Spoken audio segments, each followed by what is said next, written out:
Halo, selamat pagi adik-adik, apa kabarnya? Wah, kiranya kasih setia yang berasal dari Tuhan terus memenuhi kehidupan kita. Amin. Wah, hari ini adalah hari yang luar biasa. Hari ini adalah hari yang spesial. Ada yang tahu? Atau ada yang mau coba tebak? Coba lo semau tahu, kasih tahu ke papa mama. Hari ini hari apa? Apakah hari ini adalah hari yang spesial? Hari ini adalah hari yang spesial. Tapi apa ya? Sambil lo sepikir-pikir, hari ini kok spesial, bukan cuma hari Minggu. Hari apa ya? Sambil lo sepikir-pikir, kita mau naikkan pujian dulu. Sudah siap? Siap? 1, 2, 3, mainkan musiknya.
Wah, gimana adik-adik? Capek enggak? Tentu enggak dong, karena kita adalah di Arrow. Kita adalah anak panah kepunyaan Tuhan. Nah, sebagai anak panah punyanya ya Tuhan, pagi ini kita mau dengar, mau belajar, dan merenungkan kebenaran firman Tuhan. Yuk kita siapkan hati, siapkan pikiran, siapkan Alkitab untuk dengar dan belajar firman Tuhan. Yuk kita siapkan.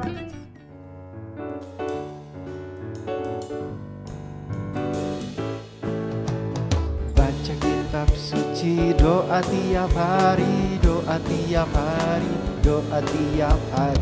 Baca kitab suci, doa tiap hari kalau mau tumbuh.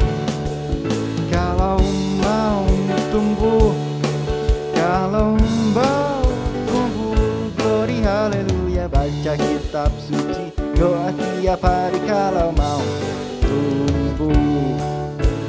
Baca kitab suci, doa tiap hari, doa tiap hari, doa tiap hari. Baca kitab suci, doa tiap hari kalau mau tumbuh. Kalau mau tumbuh, kalau mau tumbuh,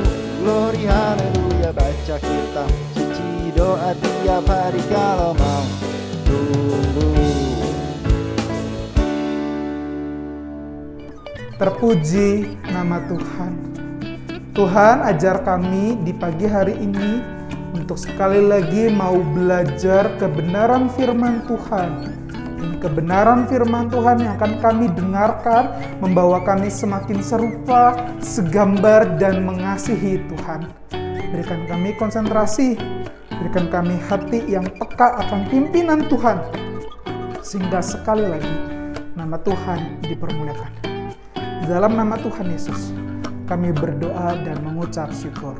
Amin. Ero, lo baru ingat. Ternyata hari ini adalah hari yang spesial. Bukan karena lo ulang tahun, apalagi sebentar lagi mau bulan Desember. Siapa yang suka bulan Desember? Wah, rasanya nggak cuma lo doang nih. Lo yakin kita pasti suka bulan Desember. Tapi ini kan bulan Oktober, apa yang spesial? Ternyata hari ini adalah ulang tahun GKI Amanat Kristus. Wah, maka tema yang akan kita dengarkan adalah bertumbuh di dalam Kristus. Apa sih bertumbuh di dalam Kristus? Nah, lo pikir mungkin sama kayak permainan Simon berkata. Ada yang tahu permainan Simon berkata? Wah, harusnya gampang ya. Kan cuma harus melakukan apa yang dikatakan oleh Simon, bukan yang dilakukan oleh Lose. Misalnya nih ya. Simon berkata, pegang mulut. Wah, di Arrow, adik-adik, anak-anak yang dikasihi Tuhan harus pegang apa? Iya betul, harus pegang mulut. Wah, rasanya gampang ya, bisa ya. Nah, Lose mau minta nih, Papa Mama boleh nggak ngerekamin ya? Nanti kasih ke Lose Grace. Minggu depan kita lihat ya, siapa yang bisa melakukannya dengan baik. Oke? Siap? Papa Mama juga siap? Ambil handphone ya. Siap Papa Mama?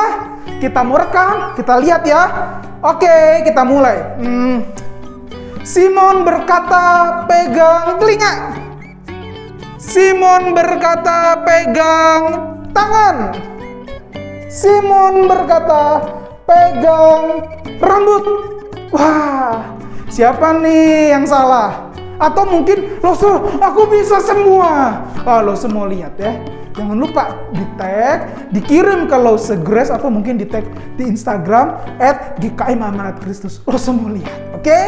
Nah, sampai di sini mungkin kita berkata, terlalu gampang Lose. Mau yang lebih susah Lose juga sudah siapin. Tapi kali ini bukan Bapak Simon, tapi Tuhan Yesus berkata. Sudah siap? Tuhan Yesus berkata, pergilah, jualah, dan berikanlah kepada orang-orang miskin, kemudian datanglah kemari, dan ikutlah aku. Kok kalian masih di depan, nonton di depan TV, di depan handphone, masih liatin Lose? Kok kalian nggak lakukan? Wah, tapi di sini mulai berkata, aduh Lose susah. Masa aku harus pergi sih ninggalin Papa Mama? Lose susah, sulit banget. Aku harus jual apa? Aku nggak punya apa-apa. Atau malah kita jadi sedih karena kita ngerasa, masa mainanku, masa barang kesayanganku harus aku kasih ke orang lain. Wah, ternyata kalau hari ini kita merasa seperti itu, sama perasaannya seperti anak muda yang juga mendengarkan perkataan Tuhan Yesus itu. Yuk kita mau baca sama-sama di dalam Matius 19 ayatnya yang ke-21. Matius 19 ayatnya yang ke-21. Di sana kita temukan perkataan Tuhan Yesus. Tuhan Yesus berkata apa? Kata Yesus kepadanya, yaitu kepada anak muda, jikalau engkau hendak sempurna, pergilah, jualah segala milikmu, dan berikanlah itu kepada orang-orang miskin. Maka engkau akan beroleh harta di surga. Kemudian datanglah kemari, dan ikutlah aku. Wah, perkataan ini adalah jawaban Tuhan Yesus kepada tanya anak muda. Jadi bayangin ya, anak muda itu datang ke Tuhan Yesus. Terus Tuhan, gimana caranya aku memperoleh hidup yang kekal? Kemudian Tuhan berkata, oh gampang. Kamu cukup menghormati orang tua, jangan membunuh, jangan berzina, mengasihi sesama manusia. Anak muda itu berkata, gampang Tuhan, aku sudah melakukannya. Wah, hebat ya. Anak muda ini bukanlah anak muda sembarangan. Anak muda yang betul-betul mengasihi Allah dengan memperhatikan hukum Taurat, melakukannya. Bahkan hidupnya diberkati dengan limpah. Tapi mengapa ia menjadi sedih kalau kita mau lihat ayat yang ke-22? Ternyata ketika Tuhan berkata, pergi, jual dan berikan kepada orang-orang miskin. Perintah ini diberikan karena Tuhan ingin menantangnya untuk menjadikan Tuhan sebagai sumber kekuatannya, sumber kehebatannya, sumber kehidupannya.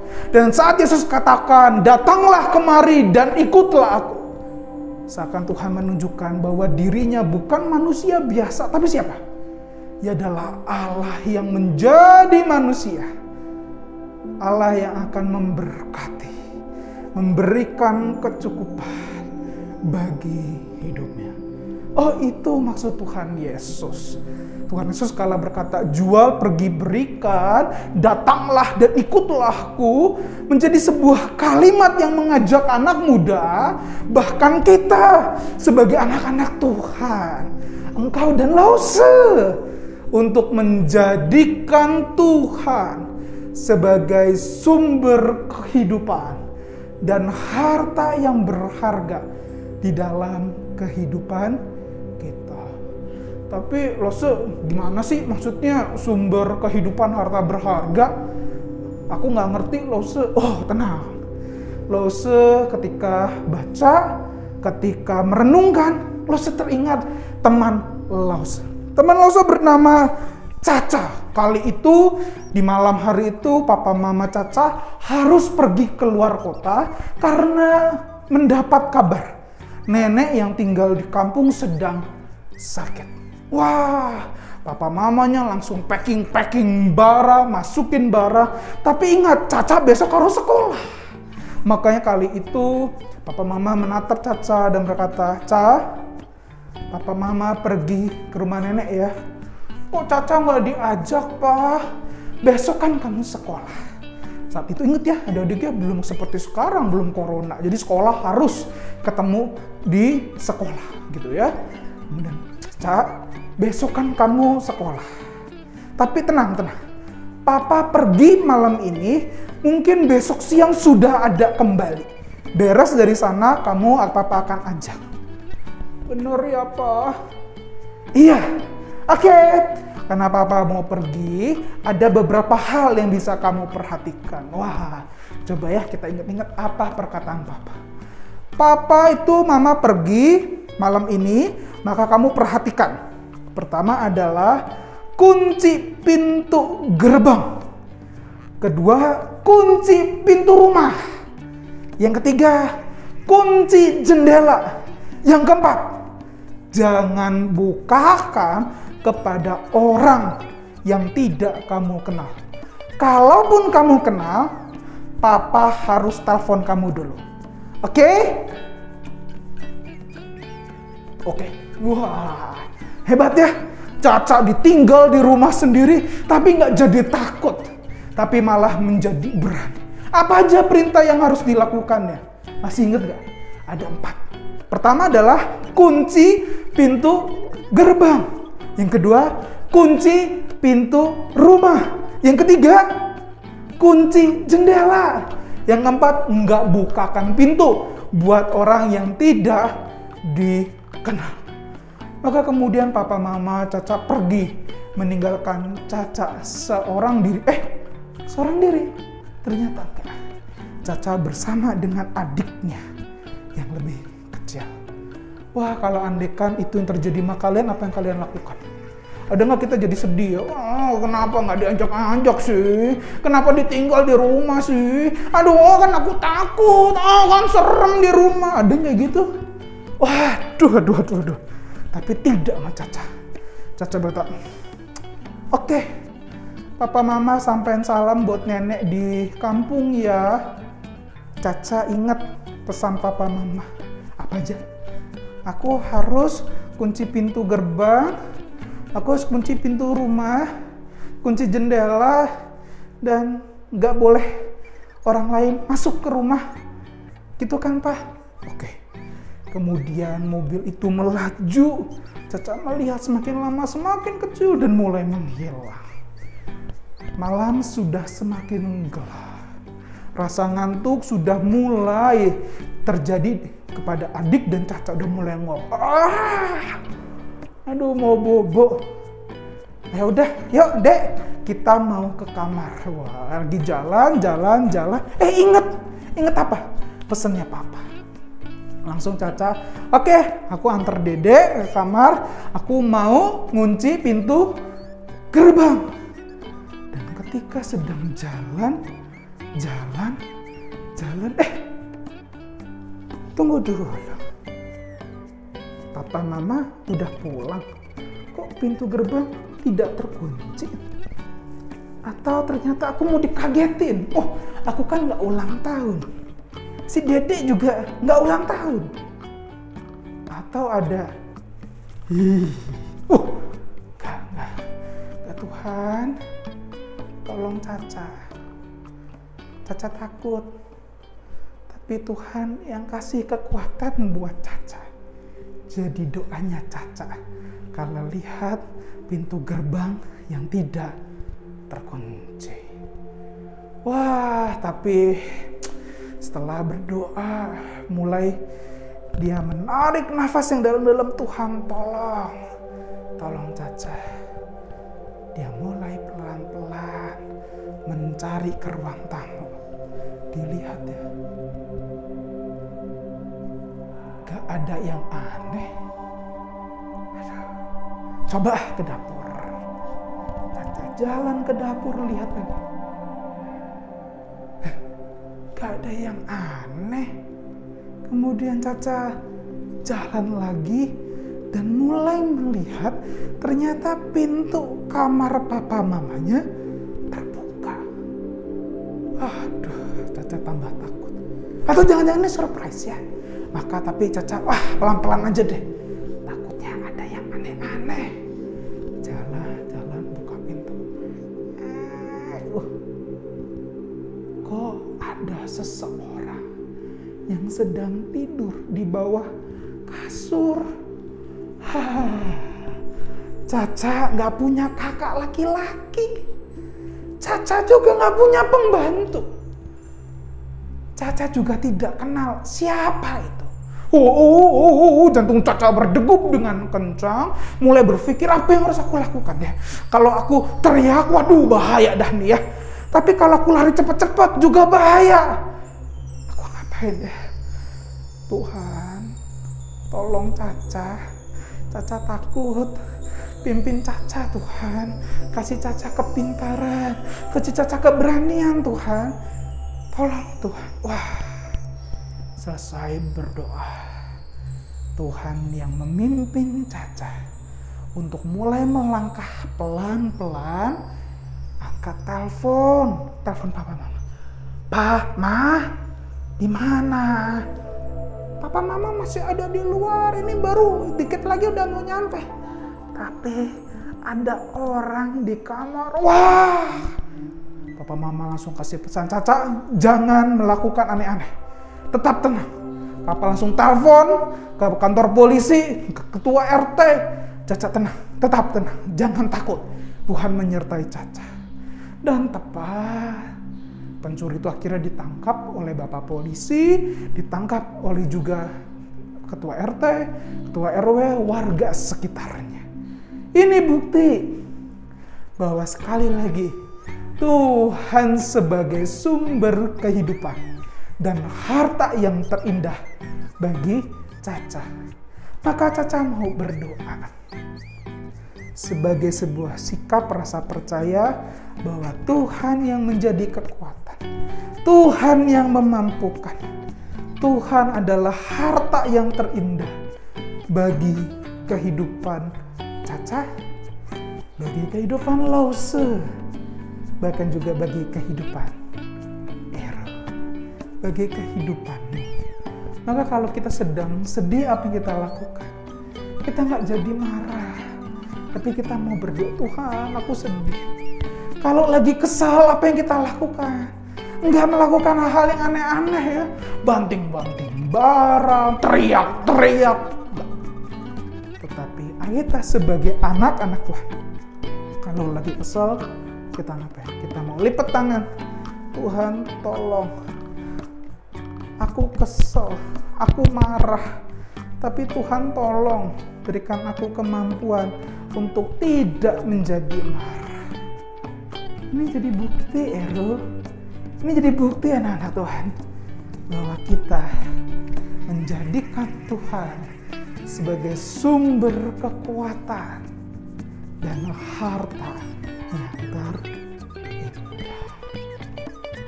Mari mari anak-anak Tuhan, yuk kita menjadikan Tuhan sebagai sumber kekuatan dengan berdoa, dengan mengandalkan-Nya.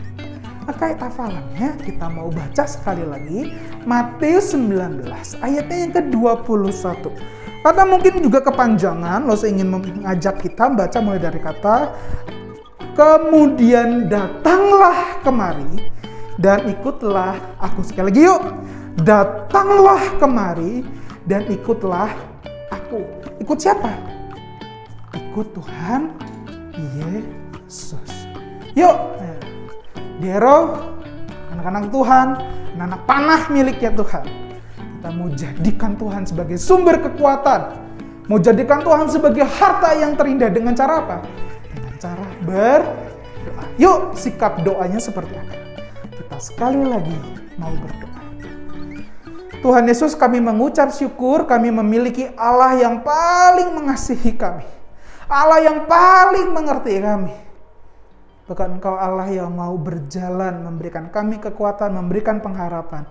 Ajar kami Tuhan untuk menyukai berdoa, karena kami sedang berjumpa, berbicara kepada Tuhan.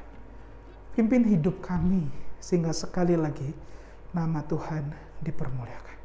Mari lipatkan tanganmu, tundukkan kepalamu, dan terima berkat yang berasal dari Tuhan. Kiranya kasih setia yang berasal dari Tuhan, sukacita, pengharapan, dan damai sejahtera dari Allah Bapa, kekuatan penghiburan dari Tuhan kita Yesus Kristus, dan persekutuan yang indah dengan Roh Kudus menyertai kehidupan menyertai kehidupanmu dan kehidupanku mulai dari hari ini sampai Tuhan Yesus datang kedua kali. Amin. Amin. Sampai ketemu minggu depan. Jangan lupa ya, ada 2 tugasnya nih. Siapa yang tadi menang main game Selesai, coba di-share ya.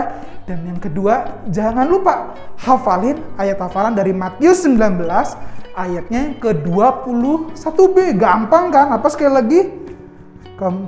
Kemudian datanglah kemari dan ikutlah aku. Jangan lupa dihafal dan tag ke GKM Amanat Kristus, atau bisa juga untuk kirim ke Lose Grace. Oke, dan terakhir nih, boleh nggak ya, yang ketiga adalah boleh nggak bikin ucapan selamat ulang tahun ya kepada GKI Amanat Kristus? Boleh? Wah, kalau lakukan, ini adalah anugerah yang terindah yang bisa kita kasih kepada Tuhan. Oke, selamat hari Minggu. Tuhan Yesus memberkati. Bye-bye.